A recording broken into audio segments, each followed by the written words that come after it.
Mūsų laidose nekartą pasakojame apie Seime veikiantį Europos klubą. Tačiau parlamente susiklostė graži tradicija per naujųjų metų šventes susirinkti žurnalistų agroklubo prie kaimo reikalų komiteto nariams. Norintiems šiek tiek daugiau sužinoti apie šį klubą, mūsų reportažas.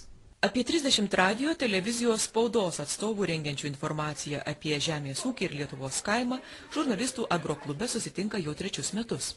Pati idėja kilo iš žurnalistų pusės. Tai pasiūlė daugiametis Eltos korespondentas Dainius Ručinskas. Jis dažnai dalyvaudavo mūsų komiteto posėdžiuose. Ir jis priminė, kad prieš daugelį metų buvo tokia agronomų seklyčia.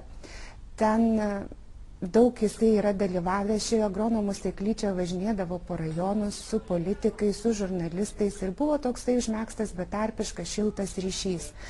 Tuo metu kažkaip tai žurnalistai to pasigedo ir jie pasiūlė šią idėją. Su mumis kai kada suspėti sunkoka. Gal tą visą sistemą reikėtų tobulinti. Mes turbūt bet kokiu atveju komitetas yra geranoriškas tiems visiems dalykams, tik galbūt per darbus, kai kada per tą bėgimą gal kažkur ta informacija ir nenueina, bet iš tikrųjų mes esame atviri visą laiką ir visus klausimus ir pakeliui galim einant atsakyti, jeigu jums laiko nėra sustoti, kaip ir mums.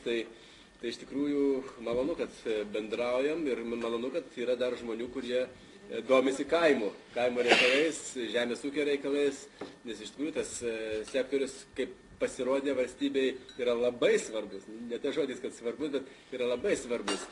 Agroklubo funkcijos informuoti visuomenę apie rengiamus ir primtus įstatymus, kaimo reikalų komiteto veiklą, klausimus, kurie svarbus kaimo gyventojams. Žurnalistai turi galimybę padiskutuoti su įstatymų leidėjais, pateikti jiems rūpimus klausimus. Štai šiame klubo susitikime komiteto pirmininkas Edmundas Pupinis sulaukė daug klausimų apie alternatyviosios energijos šaltinius kaimuose, kaimo gyventojų socialinės problemas.